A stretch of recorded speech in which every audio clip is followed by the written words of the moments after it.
Filazana loza manambana na loko mavo any faritra lemaka eto Antananarivo sy ny manodidina. Raha ny nambarany teo anivon'ny Apipa ny 4 febroary tamin'ny 7 maraina dia filazana manambana na loko mavo andreo izay lalovan'ny renirano Sisaony toy ny komina Tsiafa, Bongitsara, Antanety, Ampahitrosa, Soalandy, Ampanefy, Soavina, Anosizato Andrefana, Ampitatafika, Ambavaditokana, Fenoarivo, Itosy, Ambotrimanjaka, Fiadanana, Ampangabe. Ahitana fiakarany ihany koa ny refin'ny ranon'ny Ikopa sy ny renirano Mamba. Miakatra ny rano ary mbola hiakatra izany amin'ny natin'ny 12 ora.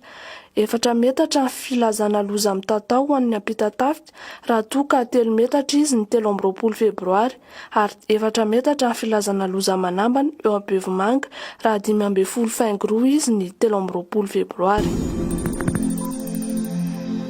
Tsy misy rosakorana betsaka ho an'ity herinandro ity raha ny faritra Analamanga sy ny eto Antananarivo raha ny vinavina mpamatatra ny toetrandro. Kanefa mitombo izany oram-baratra izany eo amin'ny fisasahan'ny herinandro, izany hoe ny Alarobia na ny Alakamisy. Itoy kosa ny rosakorana ho an'ny faritra Atsimo sy Andrefana ny Alatsinainy, Talata ary Alarobia fa hiverina ho maina izany ny faran'ny herinandro. Nahitana fidina ny lavanila tany Maroantsetra tamin'ity taom-piotazana 2024 ity izay nampitaraina ny mpandraharaha. Maro anefa ireo antony mampiova ny vidin'ny lavanila toy ny kalitaon'ny vokatra, ny tsena ao anatiny, ny tsena iraisam-pirenena ary ny lalàn'ny tolotra sy ny tinady.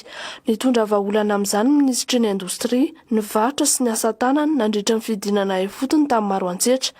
Ametraka vidim-bokatra na prix de référence amin'ny fanondrana lavanila ny minisitry ny indostria, ny varotra sy ny asa tanana. Napetraka ho $207 izany ary 7 ariary kosa ny vidin'ny lavanila voakarakara eto amin'ny tsena anatiny. Ahafana mitsinjo ireo mpisehatra lavanila no hanaovana izany.